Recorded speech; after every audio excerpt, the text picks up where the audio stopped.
Had she gone off the path? "Kasey, I'm gonna get you, girl." Almost playful, like he was enjoying this.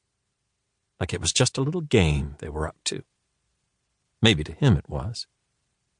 His object was to catch her, to never let her leave, to never let her speak to anyone again. Not now. She was suddenly sprawling, tripped on a root or a tangle of brush. It felt like she fell forever into a black hole. Kasey groped blindly as she plummeted, seeking any hold. When she felt the ground beneath her, it smashed every last puff of air from her lungs. She scrambled to get back to her feet, struggling to pull in a breath, succeeding only in a shrieking wheeze. "Kasey!" Not much more than a whisper now. He was right behind her. His silhouette was closing in, bleeding like ink, shape-shifting as it enclosed around her. She felt the sickness rise in her again, but there was no time for that. "Run!" Kasey got moving and kept moving. Even when the monster snagged at the back of her shirt, even when his hand closed around her shoulder, she dreamed she kept moving, kept surging into the stumbling, spinning forest. Toward a light at the far end of the branches and bramble, toward a new life, a lasting freedom. The muscles in her legs were still clenching, her arms twitching back and forth as if she had forward momentum. He put her head down on the ground, down on her back. His face, just enough light to see it. His face circulated like paint swirled in a can, colors and shapes blending clockwise.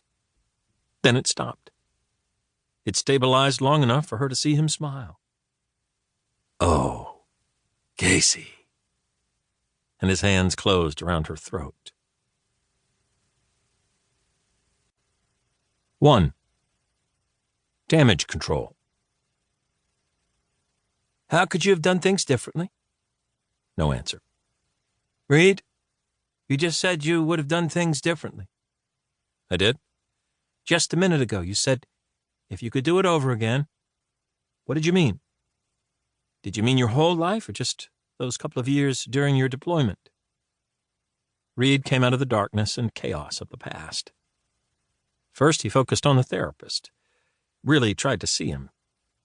Then he looked at the office, the bookshelves with the self-help bestsellers, the 3 succulent plants lined up on the windowsill overlooking the big field beyond the barracks, the Chinese calendar on the wall, the kind you got for free with takeout. He said, "I read a Stephen King book when I was over there." The therapist drew a breath through his nose as if marshaling patience. "Which book?" "It was, Dreamcatcher." "What did you think?" "Yeah, I enjoyed it. But I'd be reading and my phone would keep ringing." When he didn't elaborate, the therapist prompted him. "Why was your phone ringing? For your job, you mean? You were a kind of troubleshooter in the Navy, is that right?" Reed studied a fingernail chewed to the nub. It was like a constant state of damage control. "That's a tense situation." The therapist was named Crane, like the TV sitcom guy from the 90s. Didn't look like the guy, though. His face was rounder, his hair grayer. He said, "So, can you talk a little bit about what you would have done differently? If you could go back, what would you change?" Reed felt the familiar contraction. It happened in his gut, but kind of everywhere, too, a tightening of the whole body. Probably adrenaline, because it angered him to talk about it. Why? Because if he talked about it, he might get emotional. It might hurt. Anger was a defense mechanism. See, maybe therapy was working after all. Crane said, "When you're talking about doing it over again, you're thinking about your family. Is that a fair guess? You're thinking about your daughter, about what happened around the time of your deployment. Would I be right about that?" Steady, Reed thought. Hold steady. "What's the insertion point?" he asked. "Sorry? What point am I starting over from? You said go back.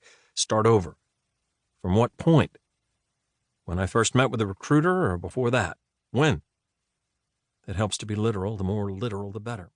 Relentless.